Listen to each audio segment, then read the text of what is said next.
Орооны дарга эрхэм гишүүдээ Монгол Улсын их хурлын аж үйлдвэрчдийн бодлогын байнгын орооны 2025 оны 1-р сарын 15-ны өдөр 2 дугаар тогтоолоор жижиг дунд үйлдвэр үйлчлэгээ дэмжих тухай хуулийн хэрэгжилт болон жижиг дунд үйлдвэрлэлийг хөгжүүлэх сангийн их усрын бүрдүүлэлт зээл болголт эргэн төлөв зээлийн хэрэгжилт үр дүнгийн талаарх мэдээллийг байнгын орооны хуралдаанаар хэлцэнтэй холбогдуулан өрхийн бичил жижиг дунд үйлдвэрийг дэмжих хөгжүүлэх бодлогын өрөөнд холбогд санал дүгнэлт гаргах шийдвэрийн төс боловсруулах үүрэг ажлын хэсэг байгуулагдсан. Ажлын хэсгийн хатгачаар Улсын их хурлын гишүүн М Бадамсүр миний бие гишүүдэд Улсын их хурлын гишүүн Д Батбаяр П Ган Зүрэг М Ган Хүлэгхэ Жангабил С Замира Г Усан Замц Г Очрууд П Понсолмоо Д Өрөнтөе Д Инх Төвшин М Их Цэцэг Д Инхтөе нар мөн тус ажлын хэсэгт мэрэгж дарга зүүн тусалцаа үзүүлэх мэдээлэл хангах чиг үүрэгтэйгээр байнгын орооны ажлын алба, Улсын их хурлын гишүүний ажлын алба, Улсын их хурлын тамирын газрын хянч шалгалтын газар, хүн сүдэж хөнгөн үйлдвэрийн яам, жижиг дунд үйлдвэрийн газар, хөгжлийн шийдэл төрийн бус байгууллага зэрэг дэмжих багийн бүрэлдэхүүнтэй 5 удаагийн уулзалт хилцүүлэг хуралдаан зохион байгуулж 2025 оны 1-р сарын 15-ны өдрөөс 6 сарын 23-ны өдрүүдэд ажиллалаа. Аж үйлдвэрчдийн бодлогын байнгын ороо хөгжлийн шийдэл төрийн бус байгууллагатай гэрээ байгуулан өрхийн бичил жижиг дунд үйлдвэр үйлдвэрийн салбарын өнөөгийн байдал хууль тогтоомжийн шинжилгээ хэрэгцээ шаардлага сэдвүүд судалгаа хийлгэж судалгааны үр дүнгээс хууль тогтоомжийн өөрчлөлттэй холбоотой санал зөвлөмжийг боловсруулсан. Ажлын хэсэг байгуулсан сойд сурал хэлцүүлэг зүүн бүсийн Дорн Тэнтийн Сүхбаатар аймагуудад Говийн бүсийн Дорногов аймаг зохион байгуулж нийт 200 гаруй иргэд оролцож 600 гаруй саналыг ирүүлсэн. Монгол Улсын бүс нутаг бүрд бичил жижиг дунд үйлдвэр үйлчлэгийн салбарт үйл ажиллагаа эрхэлж буй 880 жижиг дунд бизнес эрхлэлээс авсан санал асуулгын дүгнэлт цуврал хэлцүүлс гарсан санал бичил жижиг дунд бизнес төрөөс үзүүлжүүд эмчилгээний талаар гадаад орнуудад туршлагад үндэслэн дараах санал дүгнэлтийг боловсрууллаа.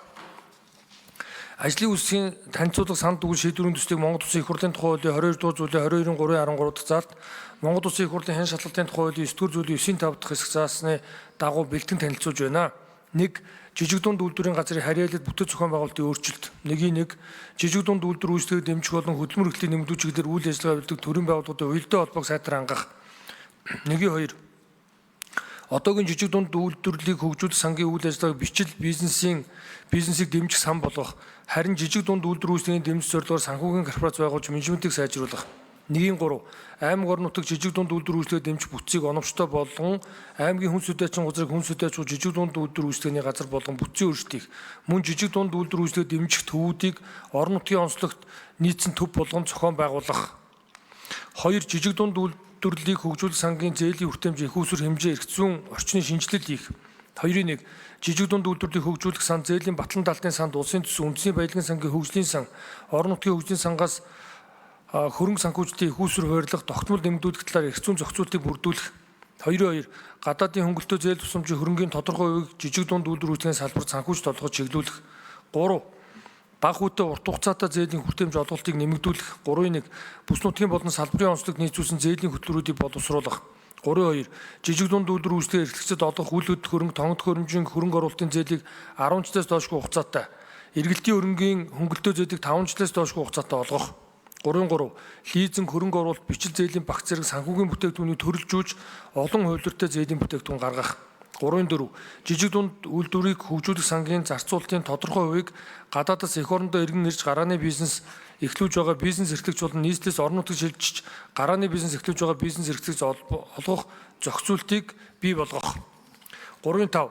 Дотоод гадаадын байгууллагаас зохион байгуулдаг бизнесийн сургалтанд хамрагдаж итгэмжлэн гэрчлэгээ авсан бизнес эрхлэлт тэргүү ээлжинд санхүүжих тогтолцоог бий болгох. 3.6. Нийт зээл олголтын 50-аас дээш хувийг газар тариалан хөдөө аж ахуйгаас бусад боловсруулалт, үйлдвэрлэл, өндөр технологийн салбарын гарааны бизнест олгох. 3.7. Гадаад болон дотоодын аж ахуй нэгжтэй 2-оос дээш жилээр байгуулсан бизнесийн гэрээг барьцаа олгох боломжийг бүрдүүлэх. 3.8. Жижиг дунд үйлдвэрийг хөгжүүлэх сангаас зээл авсан, зээл авахар хүсэлт гаргасан бизнес эрхлэгчдийн мэдээллийг боловсруулж, доктортой тууштай үйл ажиллагаа явуулж байгаа жижиг дунд үйлдвэр үйлчлэгийн эрхлэгчдийн онцлогийг тодорхойлж ухаан салбар чиглэсэн зээлийг тэргүү ээлжинд шийдвэрлэх. 4. Зээлийн санхүүжилтийг үе шаттай зээл олголтын хугацааг тасалдаггүй байлгах. 4.1. Зээлийн хөтөлбөрийг бүс нутгийн онцлог, цаг агаар газар зүүн байрш үйлдвэрлэлийн төрөл зэрэг дээр үндэслэн ялгууртаагаар хэрэгжүүлж зээлийн санхүүжилтийг үе шаттай зээл олголтын хугацааг тасалдаггүй байлгах. 4.2. Ногоон санхүүжилтийн зээлийн хөтөлбөрийг санаачлан боловсруулах. 5. Зээлийн шалгуур баримт хүчин шаардлагыг хөнгөвчлөх. 5.1.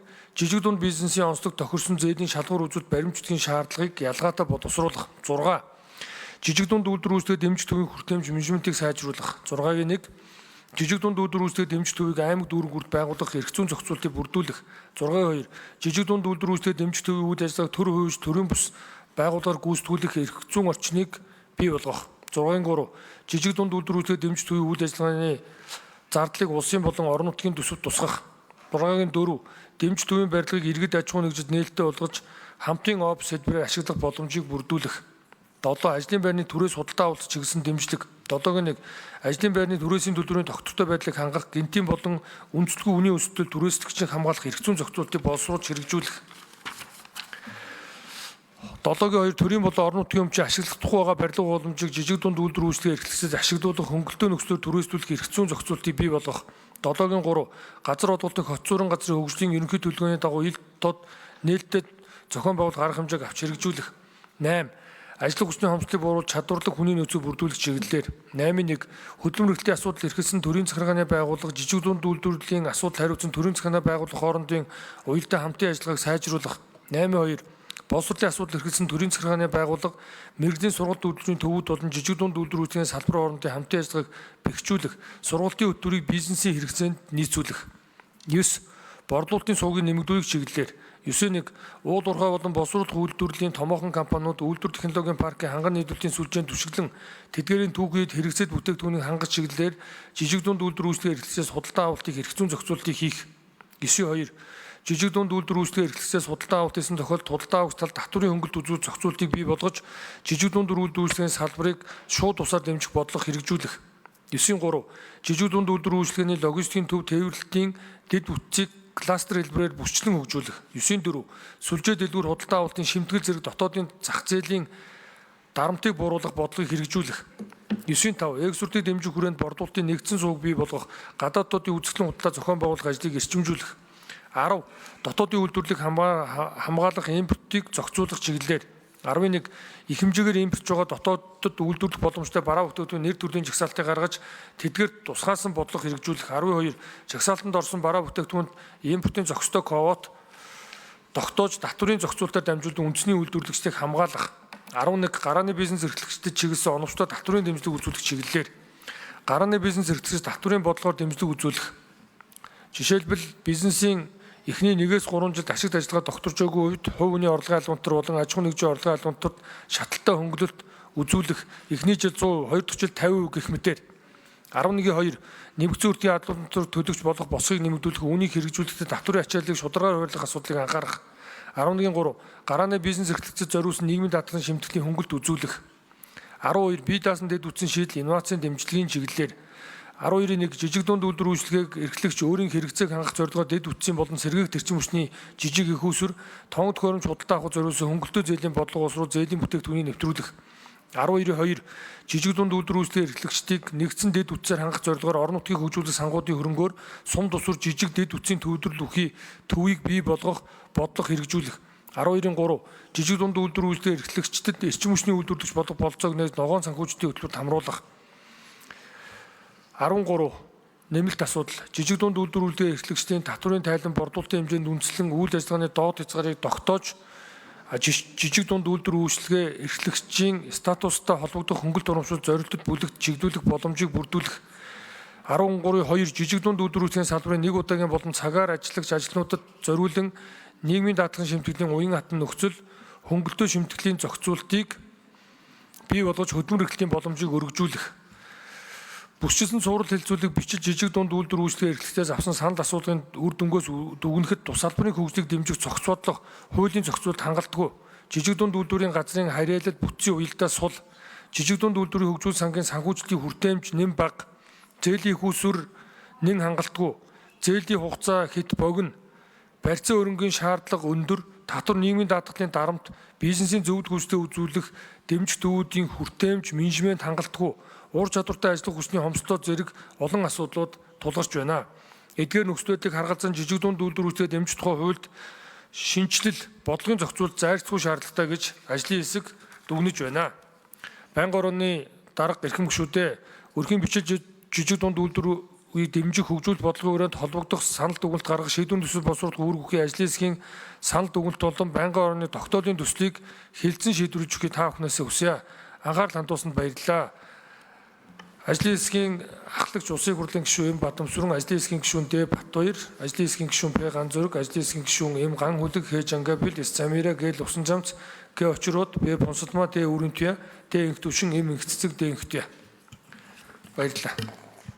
Тэгэхээр нэгдүгээрт бол энэ зөвхөн энэ хуулийг одоо өөрчлөлт оруулахаас гадна бусад олон хуулиудад бас дагалдаж өөрчлөлт оруулахгүй болохгүй байгаа. Өөрөөр хэлбэл уялдаа холбоог нь хангах чиглэлээр за энд бол өрсөлдөөний тухай хуульд өөрчлөлт оруулах зайлшгүй шаардлагатай байна л гэж үзэж байгаа. Ер нь бол одоо монопол компаниуд бүхий салбарт орж байгаатай холбоотой нэгдүгээр хүндрэл үүсэж байгаа асуудал байна.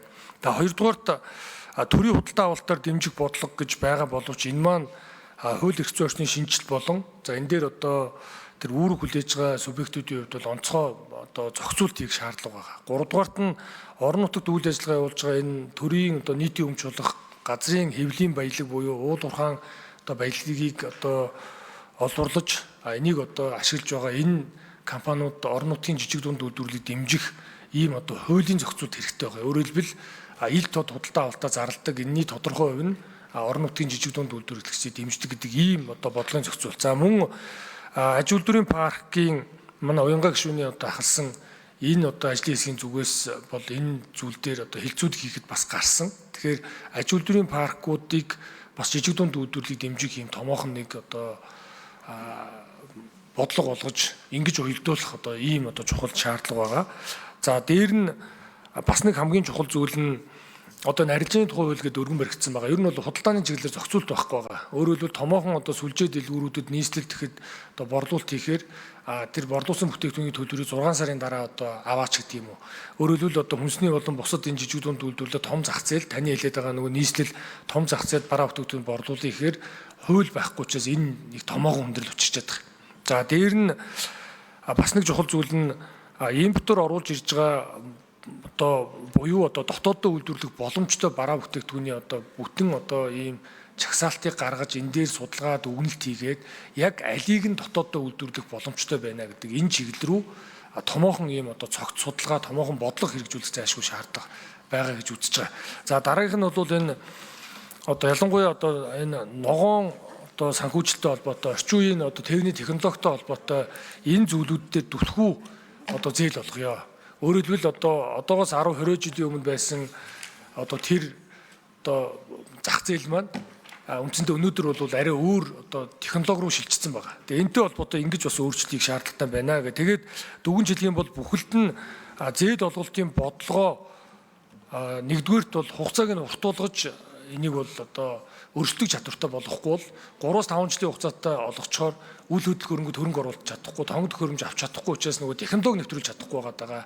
Ажлын хүчнээ доктортой ажиллуулж чадахгүй байгаа. Ийм нөхцөл байдал үүсээд байгаамаа.